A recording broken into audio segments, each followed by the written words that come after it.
for a closer look at China's economy, I'm joined by Yan Liang. She's an economics professor at Willamette University. Good to have you back with us as always. Thanks very much.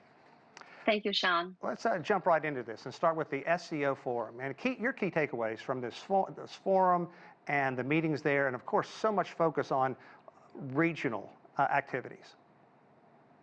Right. I think it makes great sense for China to resort to sort of regional trade and investment and a lot of these economic ties, because I think China and Central Asia and other countries within the SCO, they share a lot of sort of complementarities in their production, right? So China needs energies, minerals, food production, and so on.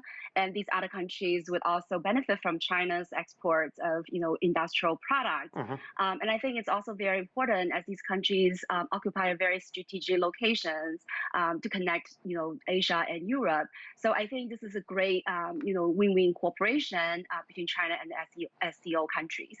I'm sure the government would like to be happy to hear you say that win-win. That's, of course, one of the things they've been championing for so long. Now, your key takeaways from the factory retail data as well. We've been so consumed here in the United States with inflation, but forget what a vital engine China is to the global economy.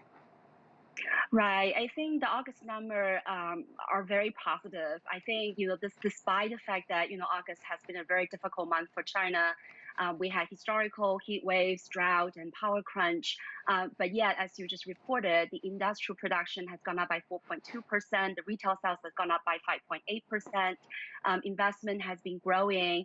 And so I think these are really positive symbols and signs that the economy is remaining this positive momentum. The youth unemployment rate, which, still high, but it's lower than what was reported in July. So I think there are signs that the economy is doing well, especially now that we're going to get better weather, hopefully.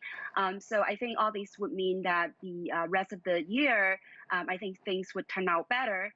And of course, one of the two concerns, as you also reported, one has to do with the COVID restrictions, right. Which I think there are some signs of easing, as well as the real estate sector, which I think the government still has plenty of toolkits to help to stabilize it. I want to pick up on the impact of the COVID lockdowns. We really saw them kick in a pretty severe way just a couple of months ago, leading to a housing slump and other disappointing news for the economy. But it's interesting to see President Xi leave the country for the first time in about 1,000 days. And I've heard some experts wondering if this could be a way for China to begin easing its zero tolerance policy. Firstly, what effect has COVID had on the economy? And do you see any kind of change in the governance mentality? Yeah, I think, that's the trillion-dollar question. And I think it is true, all these COVID curves have really battered Chinese economy. I mean, China could have grown at a much higher rate. But then I think this is a policy choice to weigh, the lives versus the economy. But I think after the party congress, the 20th party congress, and also as a sign, as you just point out, that President Xi actually made visits outside of China and he was meeting Putin without a mask on anymore. Right.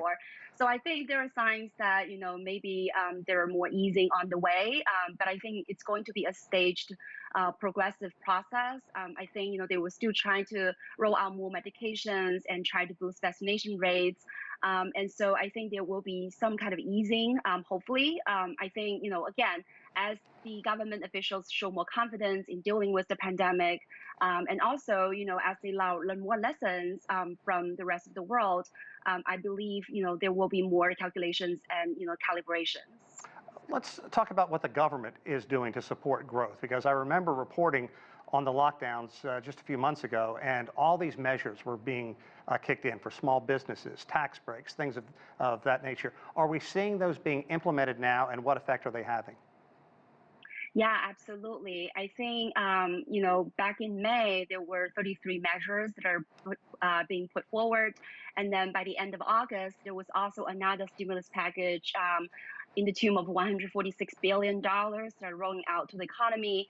And that includes, infrastructure spending and also tax rebates and so on and so forth. So I think some of these policies are definitely making positive contributions to the economy.